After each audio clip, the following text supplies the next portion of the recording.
Hello, my name is Professor Plyman, and in today's lecture, I'm going to be talking about AI, how we're going to use AI and not use AI in this course, and why my AI policy might be a little bit different. So, to start, I'm just going to say I like AI. I think it is a really cool tool, and I think it's one of the most important technological developments in our lifetime.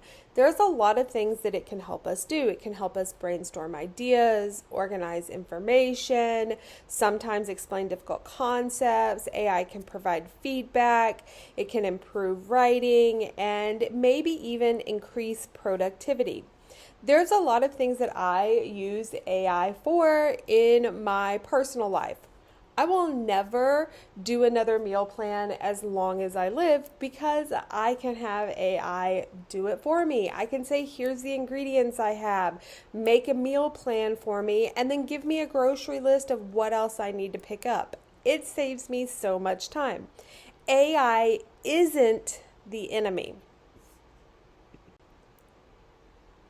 But AI in academics is a tricky subject. And the core question that we really need to ask ourselves is, are we using AI to support our learning or to replace it? Because when students use AI to replace their learning, that's when we start to have breakdowns in academic honesty, when we're not getting the same results from our class, and ultimately education begins to suffer. So AI is a tool, just like a lot of the other tools that we use to make us stronger. Think about calculators, GPS, spell check, microscopes, hammers, power drills. None of these tools are bad, but every tool has a time and a place. There is a correct way to use it. So we want to make sure that we're using AI in the correct way as well. So the problem isn't AI in and of itself. The problem is replacing thinking with convenience. Instead of asking, what do I think about this? A lot of times I'm seeing students ask things like, what does ChatGPT say? And that changes everything, especially in a writing class. A lot of times when students take a writing class, whether that's Comp 1, Comp 2, or something like a literature course, they expect to be graded on their final essay or the final draft that they submit for a project. And historically, that has been the case, but that was the case because the final paper was evidence of the learning that happened before the final draft was turned in. Your professors were always looking for things like your ability to brainstorm and research, to question things, to create an outline out of those questions, to create a draft, to get feedback, to revise and edit your work, and then turn in that final product. But the reality is, even if a professor is only grading the final product, all of that learning happens before the final draft. So in my class, what I like to do is take a good look at the learning that happens before the final draft, not just the final draft of an essay. The final paper is only the visible tip of the iceberg. Everything else, that learning, that development, those questionings, that change in your intellectual and your academic ability, all happens beneath the surface. So a lot of times students will ask me, what is it that I'm actually grading? And the answer is this, not just your final essay.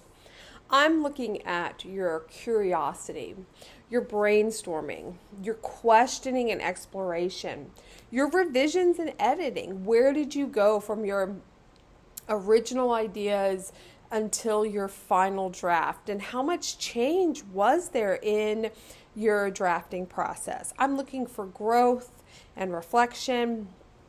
I'm looking at your decision-making abilities. This process matters so much more than perfection. The reality is that education is changing, and there's a lot of tools that we can use to turn in very good final drafts. But if we're missing the learning that gets us to those very good final drafts, then what we're doing isn't actually improving your brain. It isn't developing your skills, and you're missing out on the opportunity for an education. So one of the things that students sometimes miss when they rely on AI to help with or to generate their work is the ability to tell their stories. Your ideas matter. You have something unique to offer that only you can offer. Your ideas come from your lived experiences, the mistakes you've made, conversations and relationships that have happened throughout your life, from the books that you've read, from observations that only you can make, from curiosity, even from things like your failures. AI can't live your life, and the reality is that AI can't tell your story. Nobody can tell your story but you. AI knows millions of stories. If it's on the internet, AI has access to it. You only know one story, really. Yours. AI has never struggled through your first semester of college or celebrated your accomplishments. AI cannot experience your culture or know your family. AI has never lived your challenges. And as we're developing both our critical thinking skills and our communication and writing skills this semester, I want you to be aware that these experiences are your greatest advantage as a writer. They are something that you can offer to the world that is uniquely yours. It's also very important to me to encourage students to hold on to their autonomy. So your autonomy is your ability to think, decide, and create for yourself. It is essentially the power that you have over your own life. So I've thought about some questions that have arisen in the last couple of years as we've seen this increase in reliance on AI technology. Things like, what happens to our own voice? What happens to creativity? And what happens to critical thinking when we have a student population that is foregoing their own autonomy to rely on what AI can produce for them? This is the real danger with AI in education today. Not because AI is evil. Like I said, I like AI. I think it's a really cool tool. But the reality is that convenience is addictive, right?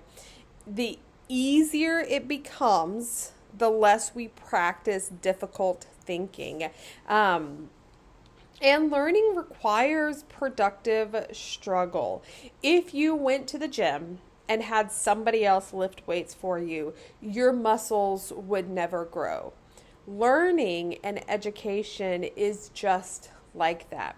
If you have somebody or something else do your thinking for you, then you will not develop the abilities that you need to, be a productive citizen in today's world. So this class will feel a little bit different than some of the other classes that you've maybe taken before. You're going to do things like really lean into brainstorming and developing your ideas. I'm going to ask you to reflect and revise. Talk about what works, what doesn't work, and why. And then I'm going to ask you to explain the decisions that you make in your writing. I'm also going to ask you to document your thinking and to show your work. I am interested in how you arrived at your ideas, not just the final product that you have submitted. What I am looking for is how has your thinking developed? How has your critical thinking skills expanded?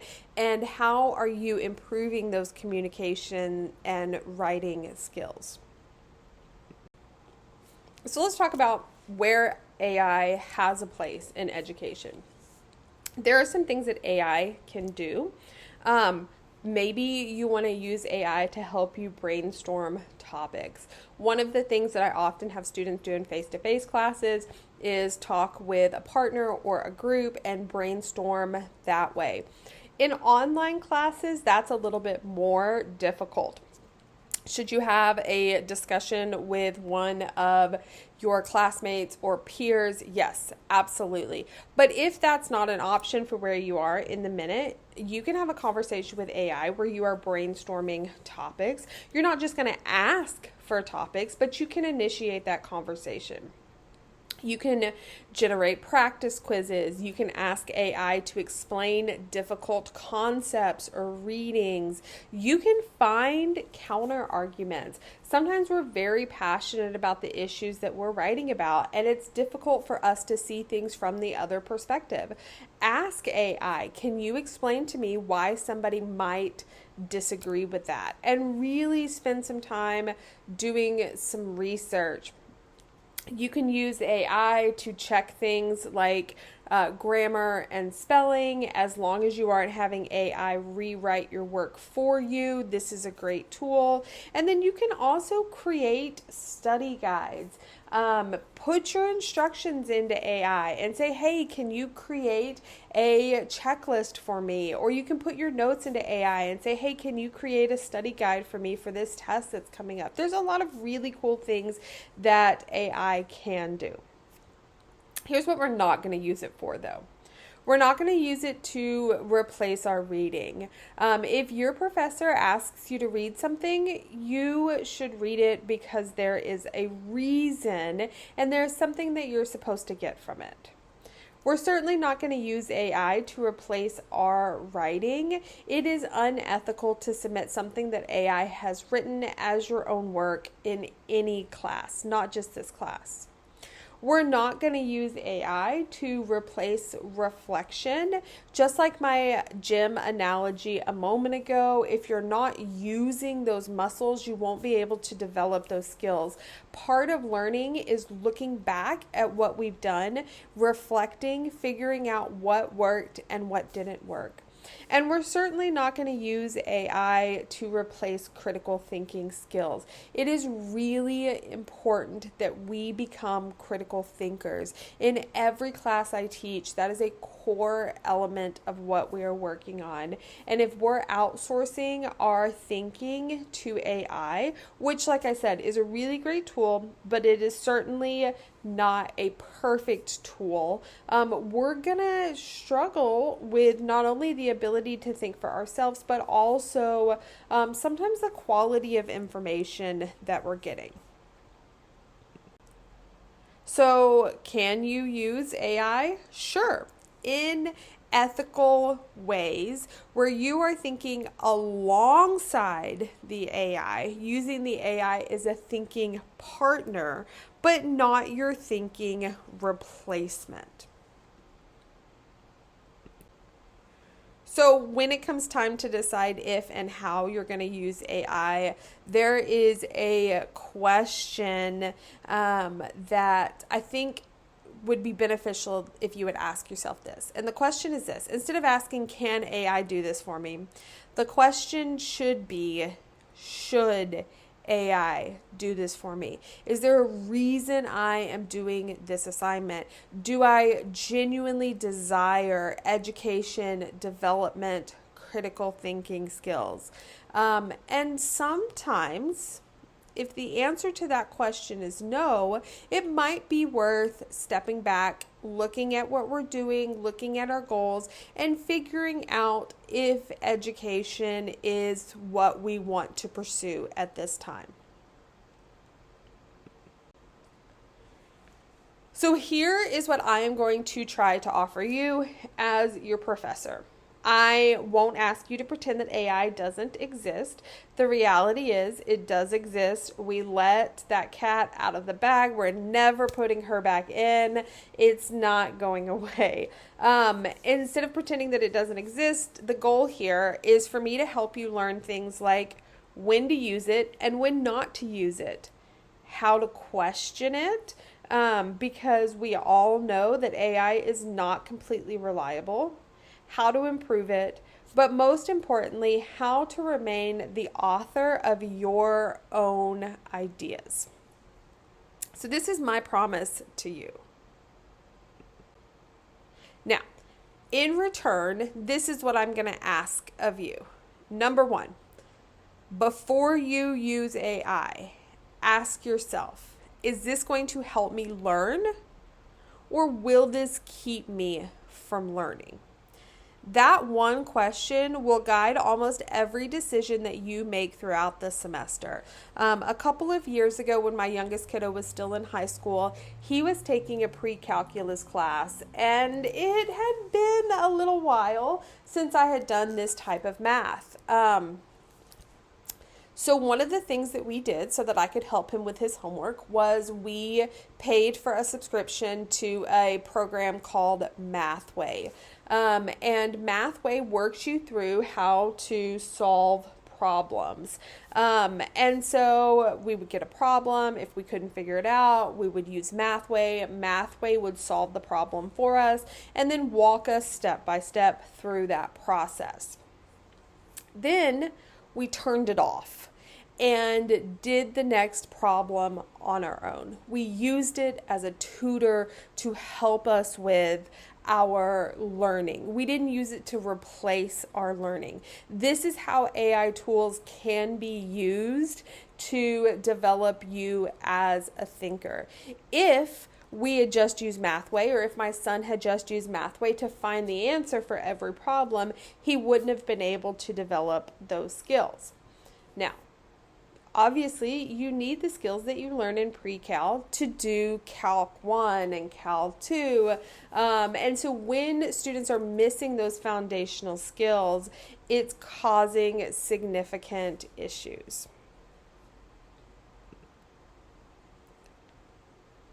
It's also important that you don't outsource yourself. So technology will continue to change, to develop, hopefully in beneficial ways, but who knows?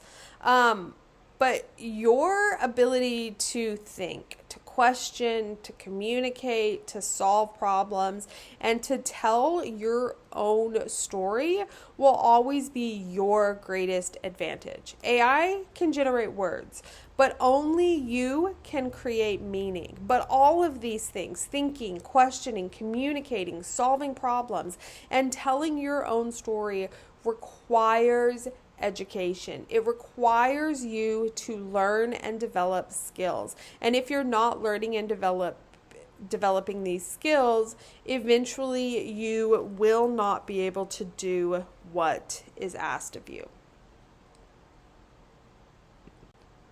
So I want to just leave you with this one question to kind of ponder or think about. And the question is this: what is one story or value or experience, belief, or even perspective that AI can never have but you do? Really think about what makes you human and what do you have to offer? What innate wisdom are you bringing not just to this class, but to your future courses, your future career, your future relationships? What is it that you really have to offer?